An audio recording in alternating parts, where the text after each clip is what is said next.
Bueno, en el libro Pájaros en la boca, de Samantha Schweblin, esta es la edición Pájaros en la boca de otros cuentos, les voy a leer Papá Noel duerme en casa.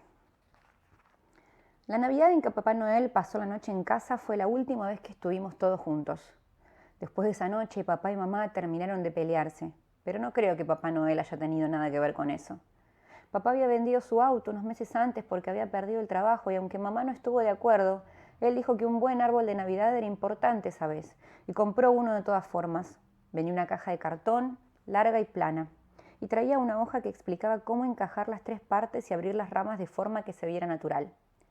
Armado era más alto que papá, era inmenso, y yo creo que por eso ese año Papá Noel durmió en nuestra casa. Yo había pedido de regalo un coche a control remoto, cualquiera me venía bien, no quería uno en particular. El problema era que casi todos los chicos tenían uno y cuando jugábamos en el patio los autos a control remoto se dedicaban a estrellarse contra los autos comunes, como el mío. Así que había escrito mi carta y papá me había llevado hasta el correo para enviarla. Y le dijo al tipo de la ventanilla, se la enviamos a Papá Noel, y le pasó el sobre. El tipo de la ventanilla ni saludó porque había mucha gente y se veía que ya estaba cansado de tanto trabajo. La época navideña debe ser la peor para ellos. Tomó la carta, la miró y dijo, falta el código postal. Pero es para Papá Noel, dijo papá y sonrió. Y le guiñé un ojo y se ve que para hacerse amigo. Y el tipo dijo, sin código postal no sale. Usted sabe que la dirección de Papá Noel no tiene código postal, dijo papá. Sin código postal no sale, dijo el tipo y llamó al siguiente. Y entonces papá trepó al mostrador, agarró al tipo del cuello de la camisa y la carta salió. Por eso yo estaba preocupado ese día, porque no sabía si la carta le había llegado a Papá Noel. Además no podíamos contar con mamá desde hacía casi 2 meses, y eso también me preocupaba, porque la que siempre estaba en todo era mamá, y con ella las cosas salían bien, hasta que dejó de preocuparse, así nomás, de un día para el otro. La vieron algunos médicos, papá siempre la acompañaba y yo me quedaba en la casa de Marcela, que es nuestra vecina. Mamá no mejoró. Dejó de haber ropa limpia, leche y cereales a la mañana. Papá llegaba tarde a los lugares a los que debía llevarme y después llegaba otra vez tarde para pasarme a buscar. Cuando pedí explicaciones, papá dijo que mamá no estaba enferma ni tenía cáncer ni se iba a morir. Que bien podría haber pasado algo así, pero él no era un hombre de tanta suerte. Marcela me explicó que mamá simplemente había dejado de creer en las cosas, que eso era estar deprimido. Y te quitaba las ganas de todo y tardaba en irse. Mamá no iba más a trabajar ni se juntaba con amigas ni hablaba por teléfono con la abuela. Se sentaba con su bata frente al televisor y hacía zapping toda la mañana, toda la tarde y toda la noche. Yo era el encargado de darle de comer. Marcela dejaba comida hecha en el freezer con las porciones marcadas. Había que combinarlas. No podía, por ejemplo, darle todo el pastel de papas y después toda la tarta de verdura.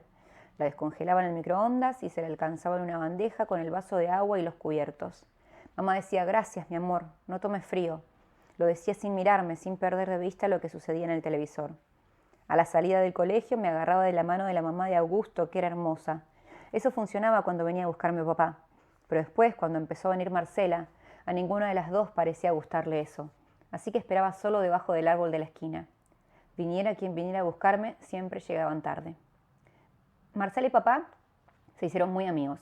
Y algunas noches papá se quedaba con ella en la casa de al lado, jugando al póker, y a mamá y a mí nos costaba dormirnos sin él en la casa. Nos cruzábamos en el baño y entonces mamá decía, cuidado mi amor, no tomes frío, y volvía frente al televisor. Muchas tardes Marcela estaba en casa, cocinaba para nosotros y ordenaba un poco. No sé por qué lo hacía, supongo que papá le pediría ayuda, y como ella era su amiga se sentía en la obligación, porque la verdad es que no se la veía muy contenta. Un par de veces le apagó el televisor a mamá. Se sentó frente a ella y le dijo, Irene, tenemos que hablar, esto no puede seguir así.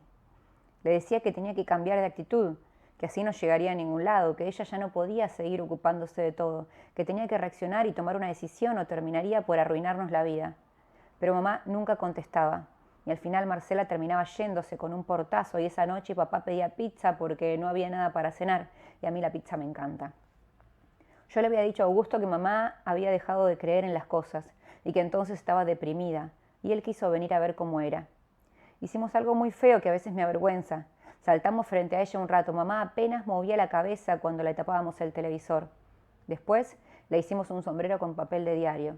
Se lo probamos de distintas maneras y se lo dejamos puesto toda la tarde. Ella ni se movió. Le quité el sombrero antes de que llegara papá. Estaba seguro de que mamá no iba a decirle nada, pero me sentía mal de todos modos. Después Llegó Navidad. Marcela hizo su pollo al horno con verduras horribles y como era una noche especial, me preparó además papas fritas. Papá le pidió a mamá que dejara el sillón y cenara con nosotros. La movió cuidadosamente hasta la mesa. Marcela la había preparado con un mantel rojo, velas verdes y los platos que usamos para las visitas. La sentó en una de las cabeceras y se alejó unos pasos hacia atrás. Sin dejar de mirarla, supongo que pensó que podía funcionar. Pero en cuanto él estuvo lo suficientemente lejos, ella se levantó y volvió a su sillón. Así que mudamos las cosas a la mesa ratona del living y comimos ahí con ella. La tele estaba prendida, por supuesto, y el noticiero mostraba una nota sobre un sitio de gente pobre que había recibido regalos y comida de gente de más plata y ahora estaban muy contentos.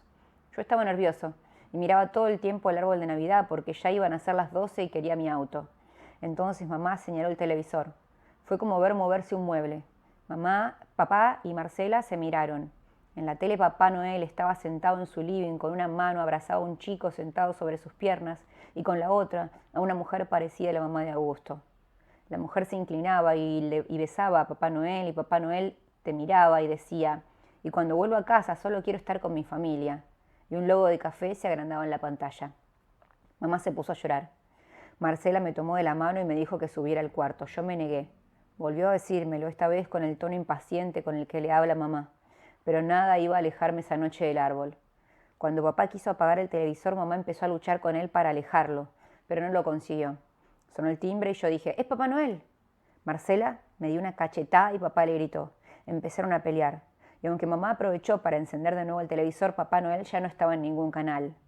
El timbre volvió a sonar y papá dijo, ¿quién mierda es? Pensé que ojalá que no fuese el del correo porque papá ya estaba de mal humor y yo no quería que volvieran a pelear. El timbre sonó muchas veces seguidas y entonces papá se cansó, fue hasta la puerta, la abrió y vio que era Papá Noel.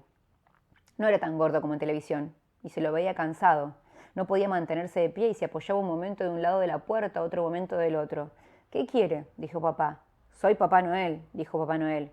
Y yo soy Blancanieves, dijo papá y le cerró la puerta. Entonces mamá se levantó, corrió hasta la puerta, la abrió y Papá Noel todavía estaba ahí tratando de sostenerse y lo abrazó. A papá le agarró un ataque.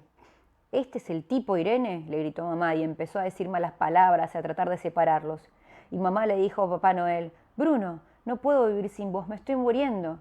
Papá logró separarlos y le dijo a Papá Noel le dio a Papá Noel una trompada y Papá Noel cayó para atrás y quedó seco sobre la entrada. Mamá empezó a gritar como loca. Yo estaba preocupado por lo que le estaba pasando a Papá Noel y porque todo esto atravesaba lo del auto. Aunque me alegraba, y porque todo esto atrasaba lo del auto, aunque me alegraba ver a mamá otra vez en movimiento. Papá le dijo a mamá que iba a matarlos a los dos y mamá le dijo que si él era tan feliz con su amiga, ¿por qué ella no podía ser amiga de Papá Noel? Cosa que a mí me pareció lógica. Marcela se acercó a ayudar a Papá Noel, que empezaba a moverse en el piso, y le dio una mano para que se levantara. Y entonces papá volvió a decirle de todo y mamá volvió a gritar. Marcela decía, cálmense, entremos, por favor, pero nadie la escuchaba. Papá Noel se llevó la mano a la nuca y vio que le sangraba. Escupió papá y papá le dijo, maricón de mierda. Y mamá le dijo a papá, maricón serás vos, hijo de puta, y también le escupió. Le dio a Papá Noel la mano, lo hizo entrar a la casa, se lo llevó a su cuarto y se encerró. Papá se quedó como congelado y en cuanto reaccionó se dio cuenta de que yo todavía seguía ahí y me mandó furioso a la cama. Yo sabía que no estaba en condiciones de discutir. Me fui al cuarto sin Navidad y sin regalo. Esperé acostado a que todo quedara en silencio, mirando nadar en las paredes el reflejo de los peces de plástico de mi velador. No tendría mi autocontrol remoto, eso era clarísimo, pero Papá Noel dormía en casa esa noche y eso nos aseguraba a todos un año mucho mejor.